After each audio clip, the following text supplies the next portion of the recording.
हम खबरों के सिलसिले को आगे बढ़ाते हैं। चौथी तिमाही के नतीजों के बाद एयू स्मॉल फाइनेंस बैंक में आज जोरदार तेजी देखने को मिल रही है। तेजी के पीछे क्या ट्रिगर्स हैं और किस तरह से ब्रोकरेज हाउसेस तमाम रिपोर्ट्स भी बना रही हैं, हमारे सहयोगी गौरव जुड़ गए हैं तमाम डिटेल्स हमें देने के लिए। गौरव, स्मॉल फाइनेंस बैंक के नतीजे थोड़े कमजोर दिखाई दे रहे हैं, उसके बाद भी तेजी है काउंटर में, आपको क्या वजह यहाँ पर आपने निकाली है ढूंढ के? जी हाँ, अगर हम बात करें एयू स्मॉल फाइनेंस बैंक की, तो Q4 के नतीजों के बाद हमने देखा कि एक अच्छी तेज़ी स्टॉक में देखने को मिल रही है। सबसे बात करते हैं नंबर्स की। अगर हम देखें नेट इंटरेस्ट इनकम, तो वहाँ पे लगभग 4% की अपटिक देखने को मिली। पीपीओपी में कहीं पे 7% की अपटिक देखने को मिली, क्योंकि कहीं पे अदर इंटरेस्ट जो था वो काफ़ी अच्छा था। बट इसके अलावा अगर हम बात करें प्रोविजंस की, तो वहाँ पे एक नंबर में जो इंक्रीज है वो देखने मिला। इसी की वजह से कहीं पे अगर हम प्रॉफिटेबिलिटी की बात करें, तो लगभग 4% का फॉल जो है सीक्वेंशियल बेसिस पर प्रॉफिटेबिलिटी में देखने को मिला। अगर हम क्रेडिट कॉस्ट की भी बात करें, तो वहाँ पे भी एक काफ़ी ज़्यादा बड़ा नंबर, एक 14% का नंबर जो है वो क्रेडिट कॉस्ट में एमएफआई में देखने को मिला। बट सबसे मेन पॉजिटिव इंपॉर्टेंट चीज़ ये रहती है कि आगे जाके जो आउटलुक है क्रेडिट कॉस्ट को लेकर, वहाँ पे मैनेजमेंट ने कहा है कि जो क्रेडिट कॉस्ट है आगे जाके कम हो सकता है। उन्होंने ये से कहा है कि ये जो क्रेडिट कॉस्ट है वो 6 से 7% हो सकता है FY26 में, जो कि फिलहाल के लिए 16% है एमएफआई सेगमेंट में अगर हम बात करें तो। और इसी के साथ साथ उन्होंने ये भी कहा है कि कहीं पे फर्स्ट में ये क्रेडिट कॉस्ट एलिवेटेड दिखेगा, बट सेकेंड हाफ में ये जो क्रेडिट कॉस्ट है वो नीचे गिरने वाला है। आगे जाके उनका मानना ये भी है कि ये जो यूनिवर्सल बैंकिंग का लाइसेंस है उसके ऊपर एक डिसीजन जो है वो इसी साल में 2025 में उनको मिल जाएगा।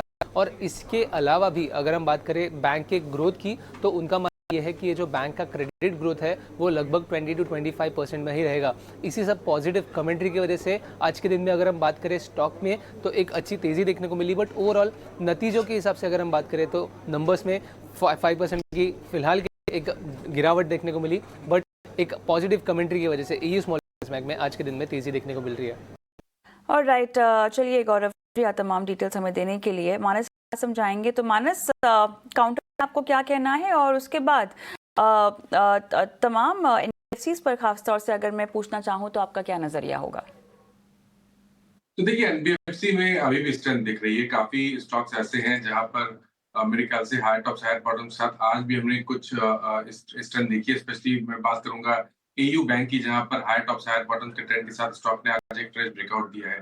तो बहुत सारे एनबीएफसी और बैंकिंग स्टॉक्स हैं जहां पर स्ट्रेंथ बनी हुई है। आई थिंक जहां पर अपने 200 मूविंग एवरेज के ऊपर ट्रेड कर रहे हो और हाई टॉप हायर बॉटम बना रहे हो, वहां पर अभी भी खरीदारी की है। ऑलराइट, चलिए एक और अहम खबर की ओर हम बढ़ेंगे, क्योंकि यहाँ पर हम लगातार देख रहे हैं कि जो आईटी पैक है वो तेजी में है, और HCL टेक खासतौर से अगर हम बात करें तो अच्छी खरीदारी यहाँ पर देखने को मिल रही है। तेजी के ट्रिगर्स क्या है, ब्रोकरेज हाउसेस HCL टेक पर क्या कह रहे हैं, हमारे सहयोगी रविंदर तमाम डिटेल्स दे रहे हैं। बताएं रविंदर।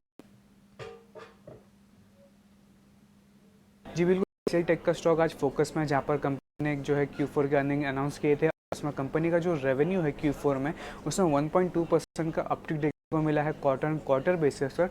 यही अगर बात करें पैट की, तो हालांकि पैट में जो है 6% के आसपास की गिरावट देखने को मिली क्वार्टर बेसिस पर। वहीं एबिट मार्जिन में भी जो है थोड़ा प्रेशर देखने को मिल रहा है। और अगर बात करें TCS न्यू डील विन की, तो वो जो है $2095 मिलियन से बढ़कर $2995 मिलियन पर देखने को मिला है क्वार्टर बेसिस पर।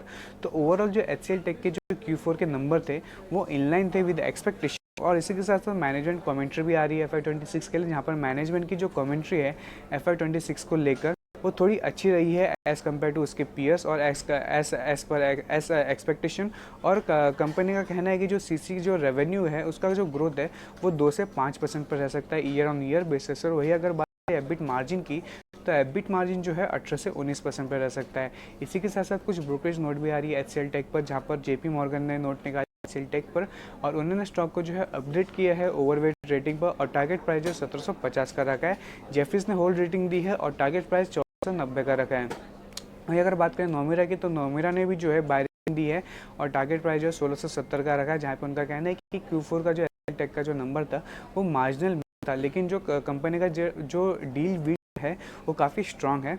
नोवामा ने रखा है बाई कॉल और टारगेट प्राइस 1700 का रखा है। और HCL टेक पर MS ने भी नोट निकाली मॉर्गन स्टैनली ने, जहाँ पर मॉर्गन स्टैनली ने इक्वल वेट कॉल दिया है और टारगेट प्राइस जो है 1600 का रखा है। आखिर में सिटी ने जो है नेचुरल रेटिंग रखा है HCL टेक पर और टारगेट प्राइस जो है 1500 रखा है, जहाँ पे उनका कहना है कि इस टफ एनवायरनमेंट में भी जो HCL टेक का जो Q4 का नंबर था वो डिसेंट था। और राइट रविंद्र, शुक्रिया तमाम डिटेल्स देने के लिए। और उम्दा तेजी मानस, HCL टेक में आपका क्या व्यू बनता है? तो देखिए बिल्कुल सही है, क्योंकि आईटी स्टॉक अगर आप देखें तो एचसीएल टेक ने आज बहुत ही बड़ा प्रदर्शन किया। सबसे इम्पोर्टेंट ये था, एक रेजिस्टेंस था 1510 से लेकर 1525 की रेंज में, उसको स्टॉक ने ब्रीच किया, 50 डे मूविंग एवरेज के ऊपर निकला। आई थिंक 60-50 तक की रैली स्टॉक में देखने को मिल सकती है। तो अगर किसी ने लॉन्ग पोजीशन बनाई है तो वहां उस पोजीशन को होल्ड किया जा सकता है और स्टॉप लॉस को रिवर्स करके 1560 1560 के नीचे लगाना। चलिए, तो पूरे आईटी पैक को लेकर हमने बातचीत कर ली है, लेकिन उसके